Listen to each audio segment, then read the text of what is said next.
So January 23rd, 2023, I gave up alcohol. I stopped drinking. Um, the first night that I did not have alcohol would have been January 24th, 2023. And that was the first night that I completely slept through the night. I just had started taking it for granted that I woke up every night like at 3 a.m. and couldn't get back to sleep. I woke up not rested, had anxiety really bad in the morning. I put on some weight. And see, the thing is, I've had the same lifestyle, the same activities, the same diet, exercises, all of it for most of my adult life. And so nothing's changed except for since January 23rd, 2023. I stopped drinking and I've just gotten healthier and healthier ever since then. I'm making this video because I have been asked recently about the fact that I do look more fit, and honestly I am in the best shape probably of my entire life, because while I have not changed any other habits, I stopped drinking. So I want to say that, alcohol is not bad, but it's not best. Okay. It's kind of like cheesecake.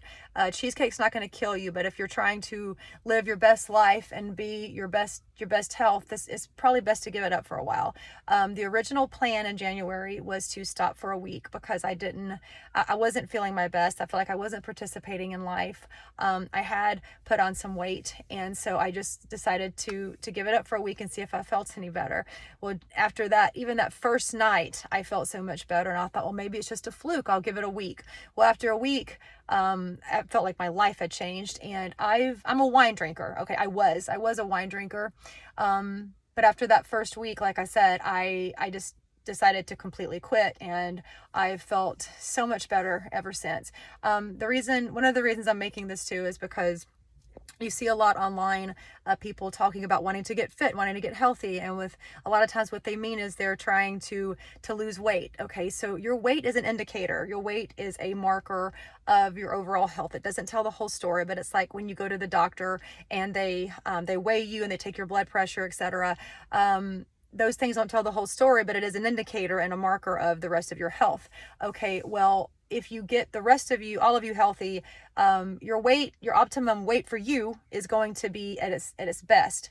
One way, there's a lot of ways to get healthy. One of the ways to do that is to cut out things that are bad for you. And again, that's not saying that, wine is so terrible. In fact, wine has health benefits. In fact, if you're going to drink, wine is probably one of the best things you can drink. Red wine. That was my drink of choice, was Merlot or Malbec. But having said that, it still is alcohol, and it's still a toxin, and it's still really bad for you, and it puts your body through a lot trying to process it and get it out of your system. And it will make you feel bad. So my point is, if you're trying to live your best life, give it up for a while. See if it makes a difference. Your weight is going to be the byproduct of the rest of your health. And if you get the rest of you healthy, your weight will follow. So that's just my thoughts on that. That's what I did. And I am in the best health right now, I think, of my life. I've been a drinker for 17 years, roughly. I haven't gone a night without drinking except for when I was pregnant.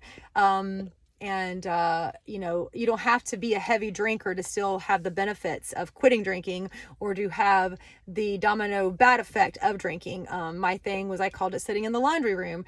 Michael would go to bed, since I've come back to Georgia, he would go to bed, and I would have wine. I'd drink my wine in the laundry room while doing laundry or chores. I'd have a glass with dinner before he went to bed.